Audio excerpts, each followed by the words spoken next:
Bonjour, je m'appelle Harold Dumur, je suis président fondateur de OVA et je travaille dans le domaine de la réalité étendue et de l'intelligence artificielle. Est-ce que tu peux me parler de l'intégration de l'intelligence artificielle dans le monde de la réalité augmentée? Ça vient souvent avec justement la loi du moindre effort, c'est-à-dire que quand on veut créer quelque chose, on va utiliser nos bras puis nos mains, on va venir placer des objets sur un monde, puis tout ça, ça peut devenir très épuisant, comme un peu si on tenait nos bras dans les airs pendant très longtemps. Puis on appelle ça le syndrome du bras de gorille. L'intelligence artificielle, ça vient nous aider dans le domaine de la réalité étendue à co-créer avec nous. C'est un agent intelligent avec lequel on va pouvoir conversationner, lui demander d'établir des interactions puis les préprogrammer pour nous. Fait que ces interactions-là, comme c'est préprogrammé, souvent ça va sortir de façon aléatoire. Donc c'est à nous, après coup, de le remixer. Est-ce que tu peux donner un exemple plus imagé, par exemple avec Minecraft? Il y a Facebook qui a travaillé sur quelque chose qui s'appelle Craft Assist. C'est un papier blanc, un white paper, qui est sorti récemment où que justement, dans le Craft Assist, comme le nom le dit, ils ont connecté un NLP, donc un Natural Language Processing, où ils vont parler avec un bot, qui est un peu comme les chatbots qu'on croise quand on chatte sur les sites puis qu'on demande de l'aide. Bien, là, ils vont dire à ce petit bonhomme Minecraft-là, peux-tu me créer un cercle? Puis il va le créer à partir de voxels. OK, donc j'en comprends qu'à l'aide du traitement automatique du langage naturel, l'information textuelle, on prend, dans le fond, les données audio, on le décode, ensuite on le transforme en code et ensuite, fais-moi un cercle, là, il va me faire un cercle. Exactement. Fait qu'il va le créer là, vraiment cube par cube devant nous. Puis même, en plus de ça, ça fait de la reconnaissance vocale au texte. Fait qu'on le voit dans le chat apparaître, puis lui, il répond en forme de chat. Fait qu'il va dire « J'ai fini, est-ce que ce cercle te convient? » Donc, j'en comprends aussi que ça démocratise pour toute l'accessibilité numérique également. Oui, exactement. Puis c'est là que toute la masse de données vient faire en sorte que de plus en plus, lui, il comprend c'est quoi nos intentions.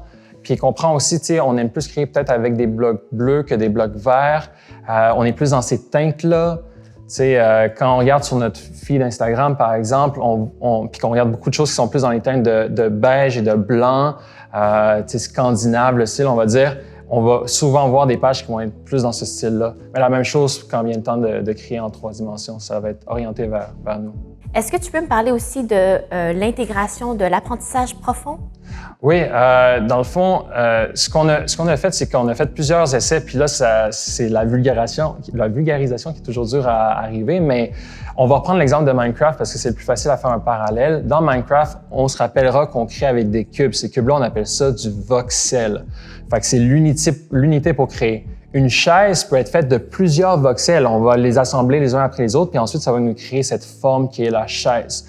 Donc, dans l'apprentissage profond, quand vient le temps de faire un entraînement pour reconnaître la chaise, il y a une fonction en machine learning qui s'appelle la voxelisation. Puis cette voxelisation-là fait en sorte qu'on détecte que c'est une chaise à partir de l'ensemble de comment sont positionnés les voxels.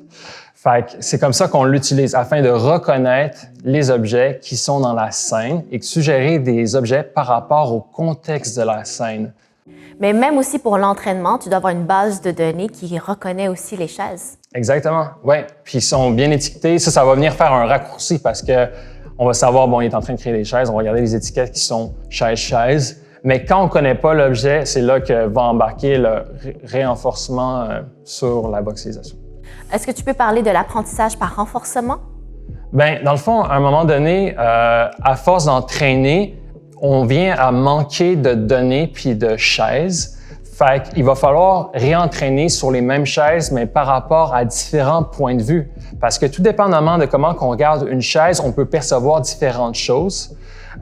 C'est comme un peu il y a des œuvres d'art, des fois où on marche, puis on regarde d'un côté, on voit une certaine chose, puis de l'autre côté, on voit une autre chose.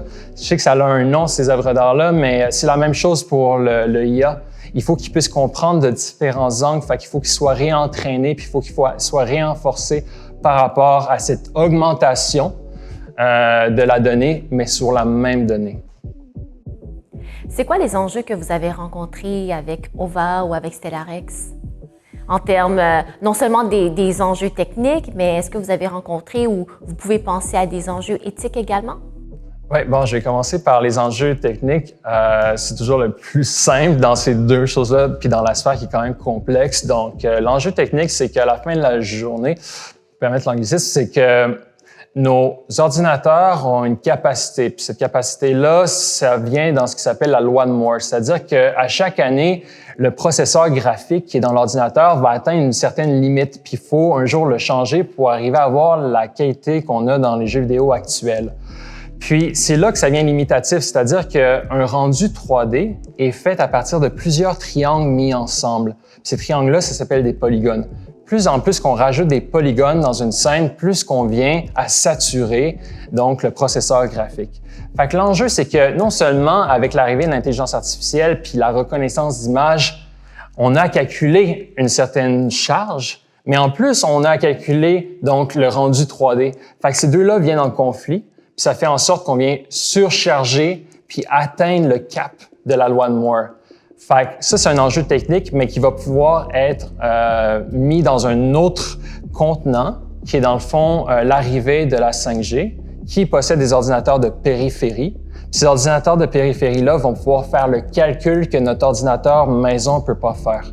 Fait que l'enjeu technique, d'après moi, va être, encore une fois, il va y avoir un raccourci technologique parce qu'on va venir à faire en sorte que ce sera plus fait à l'interne chez nous, ça va être fait à l'externe. Puis c'est quoi le parallèle avec le edge computing? Oui, c'est qu'à la fin de la journée, toutes les technologies vont converger ensemble. Puis cette convergence technologique-là, dans un point d'intersection, ça va faire en sorte qu'il va y avoir une explosion qui va venir à créer ce qui s'appelle le métavers. Donc en ce moment, on habite dans l'univers, mais le métavers, c'est justement que les humains puissent être copiés d'une façon qu'on va avoir un jumeau numérique, puis que tout ce qui nous entoure va être des jumeaux numériques, donc digital twin. Puis ça va amener à la création finalement du métavers, ce qui peut pas être fait en ce moment avec la capacité de nos ordinateurs. Puis l'aspect éthique, c'est que aujourd'hui, Facebook ou Instagram ou TikTok, c'est tout ce qu'on fait parce qu'il sait que quand on s'arrête sur une vidéo en particulier ou quand on like une vidéo, puis il va venir à connaître plus nous que nous-mêmes on se connaît. Puis, mais il connaît juste nous sur un plan XY. Il ne nous connaît pas en X, Y, Z, qui sont les coordonnées de la 3 dimensions. Puis, le fait que la réalité étendue permet, dans le fond, de voir où on regarde, parce qu'il y a du eye tracking, il y a la position de la tête, ça va permettre de savoir exactement pendant combien de temps la personne a regardé tel type de Volvo, par exemple, s'il magasine des voitures, et quelle couleur qu'il a vraiment regardé plus longtemps. Fait qu'à la fin de la journée, basé sur le temps qu'on a regardé, sur la couleur, sur le modèle qu'on aime, ça va venir nous s'adapter les publicités par rapport à quelque chose qu'on savait même pas qu'on projetait à ces gens qui nous revendent la publicité.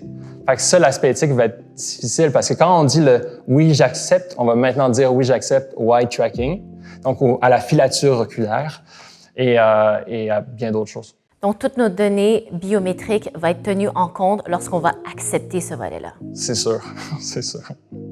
Malheureusement, je le dis avec un sourire, mais c'est comme une réalité qu'il va falloir prendre en considération. Où est-ce que tu vois ton domaine dans 5 à 10 ans? C'est sûr que OVA a commencé il y a 7 ans et demi. Donc, il y a beaucoup de choses que je voyais à l'époque, si on m'avait demandé la question, qui auraient dû, selon moi, déjà arriver. Donc, chaque technologie en connaît son hiver, autant en IA qu'en réalité étendue que dans le Edge.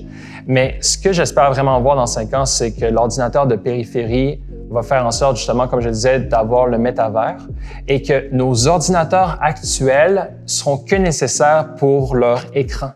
C'est-à-dire que toutes les composantes matérielles à l'intérieur, le processeur graphique, la carte mère, peu importe, ça va venir juste faire en sorte de projeter quelque chose devant nos yeux, mais tout le calcul va se faire à l'externe parce qu'il n'y aura plus besoin de le faire à l'interne. Comme aujourd'hui, peut-être qu'il y a des gamers qui sont là en ce moment d'écouter, puis ils pensent à Google Stadia ou à Xbox Pass ou à d'autres, mais tout ça, c'est des jeux vidéo qui sont streamés. Donc, on ne le télécharge pas sur notre ordinateur, on joue en temps réel sur un serveur qui est à l'extérieur.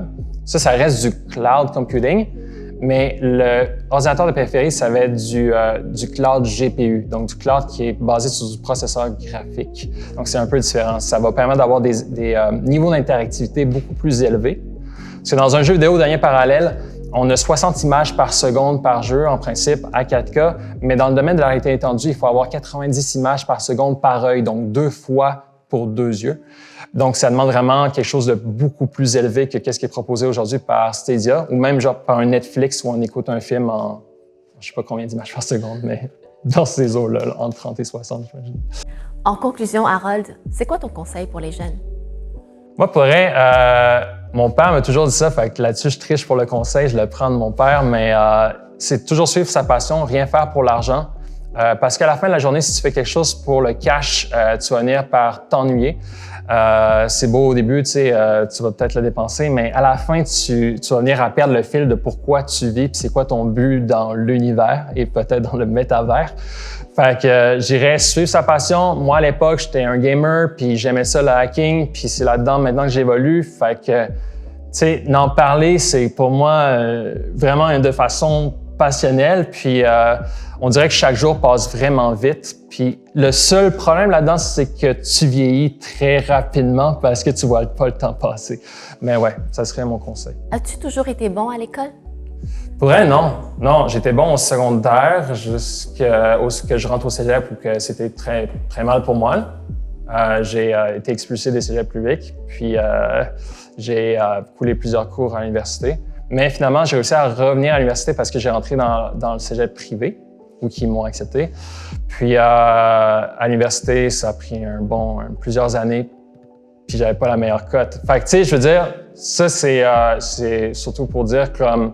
Je pense qu'à la fin de la journée, un autre des conseils, c'est la persévérance. Peu importe les obstacles, parce que j'avais vraiment de la misère, moi, à me concentrer à l'école, c'était ça, puis à me motiver parce que j'avais pas trouvé ma passion. Je suis entré en génie informatique, mais c'était pas du génie logiciel, fait que je m'étais trompé là-dessus, il fallait que j'aille dans le génie logiciel. Puis au cégep, j'ai fait sciences nature, puis à la base, genre j'avais d'autres aspirations, puis ça me convenait pas parce que justement, je suivais pas la passion, je suivais plus comme un potentiel de carrière plus axé sur faire de l'argent.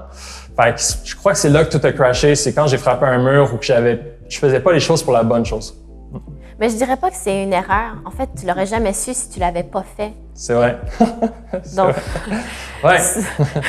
sur ces paroles, Harold, Yes. je te remercie beaucoup pour Merci ton aussi. partage. Merci d'être beaucoup. avec nous. J'espère que l'intelligence artificielle dans le domaine des jeux vidéo est maintenant un peu plus claire et qu'elle t'inspire peut-être dans ta future carrière.